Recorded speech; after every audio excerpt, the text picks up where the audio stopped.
Yeah, I just want to ask, have you ever thought about how much effort it must take for a developer to craft and make as much as it requires for some of these third-person games? Not even speaking on open world per se, but just in general. And I'm not saying it requires as much effort as creating an actual world like the one we live in, but it kind of seems that way. I can't help but think about all the manpower that goes into some of the most trivial stuff, like a little texture here and there, or some little items on top of a table. But it might sound, well, like I said, trivial, but can I nudge it? Can I bump it? Let's say I grapple somebody and toss them at a bookshelf. Will the books fall out like I expect them to? If I can, it's pretty awesome. And it's just little details here and there that eventually amount to something just a little more to me personally. Now, even things down to like a little tightrope that your character crosses over. I'm thinking about the ones in Assassin's Creed. It might not seem like a humongous deal, which it's not, and I really want to stress that it's not like it's the biggest deal. I'm just trying to give credit where credit's due. When you're crossing that little rope, how your character moves and the type of swagger that they carry when they cross that rope, it to me is just more chances for me to see the developer put in just these little bits of love. Now, you can do the same thing in a first-person game. You can have a character cross over the tightrope, but I don't see too many first-person games jumping at the beat to animate the body of the character going across the rope. I'm not saying that you need to. What matters is gameplay first. But all I'm saying is that one medium requires a little bit more extra effort to sell the complete package versus the other. Here's a example. It's a petty example, but it's an example nonetheless. Let's say we're playing something like Skyrim. You walk up to an item and you see it, and we all know about the little special feature where you can pick up the item and dangle it everywhere. That's cool. But other than that, you see an item, you walk up to it, you click the interact robo button, and it's in your pockets. No problem. And it's efficient.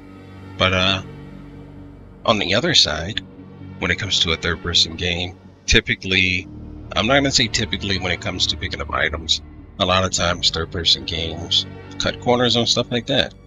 But for the most part, when a third-person game is hell-bent on showing you a character interact with something, they have to animate the entire body of the character so that it all fits in one fluid motion.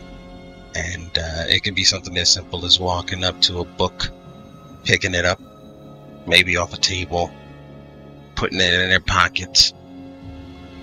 Hell, putting the book back on the table. But either way, it's going to be something that I imagine a developer's got to spend quite a few hours on, doing something so mundane, and it's probably either something that the player won't even notice or will only see happen only once.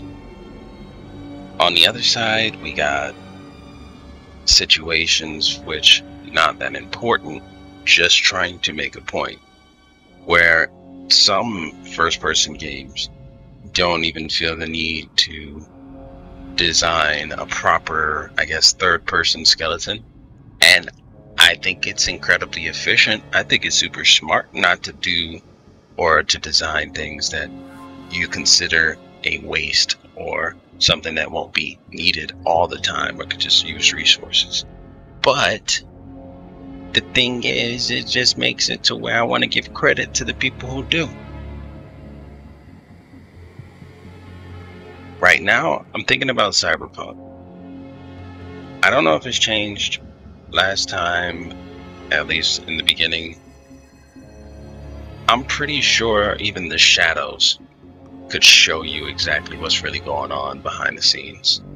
And it's just one of those things where the position that you have as a first-person developer means you sort of naturally get to cut certain corners.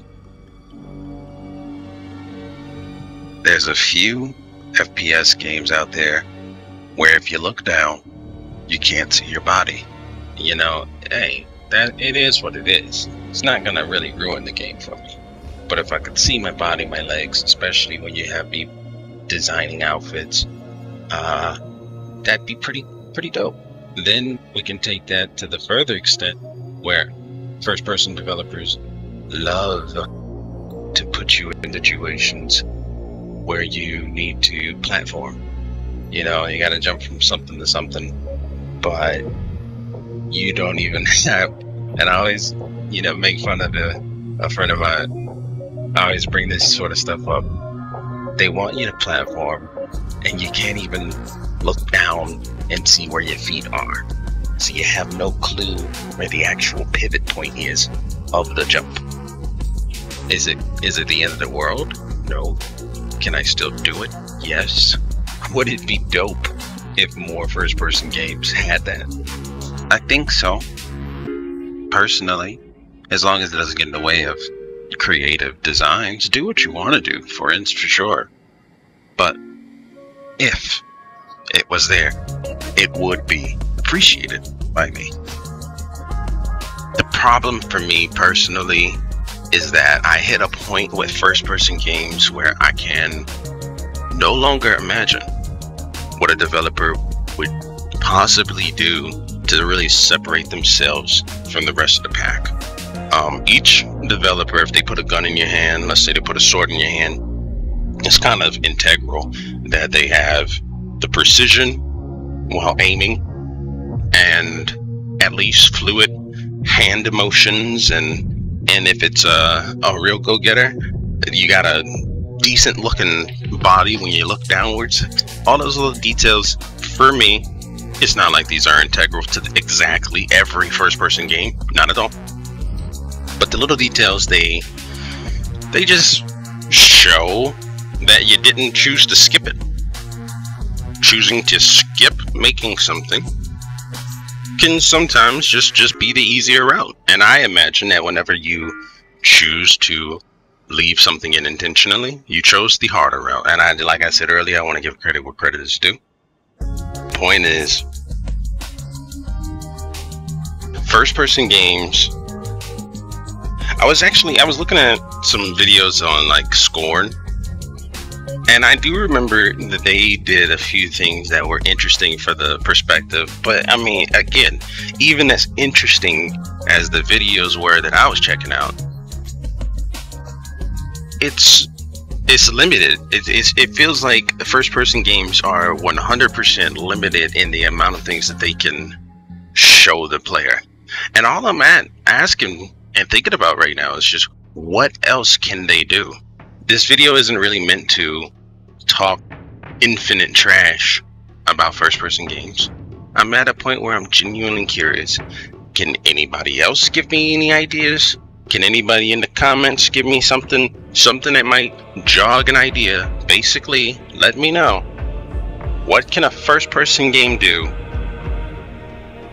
that can actually be something new, fantastic? And I said this before, third-person games, they have a infinite range. And I'm not gonna say, I'll take that back, not infinite, a humongous range of possibility on how you can make the character behave within the perspective. Are they jumping around? Jumping from rooftop to rooftop? Just walking? Superpowers? Turning into electricity, going into cable lines? I don't know. You name it. You can do a lot of that stuff in first person too, but the way that you display it and the way that the player will feel when they do it, super limited. So let me know if you come up with any ideas, and if I come up with any other extra ideas, I'll put them in another video. But for now, third person is looking like the way to go. Forgive the audio quality. I will improve over time. I'm pretty sure I want to keep doing more of these, but for now, this was just something I wanted to sort of push out and get more familiar with how to structure and edit these types of videos. But for the most part, I'm pretty sure this is something I'll keep doing. I don't know if you could tell, but I try to do everything in one take. I sort of know what I have to say or want to say, but sometimes in the audio, I might have to go back and re-record something because it didn't sound too good.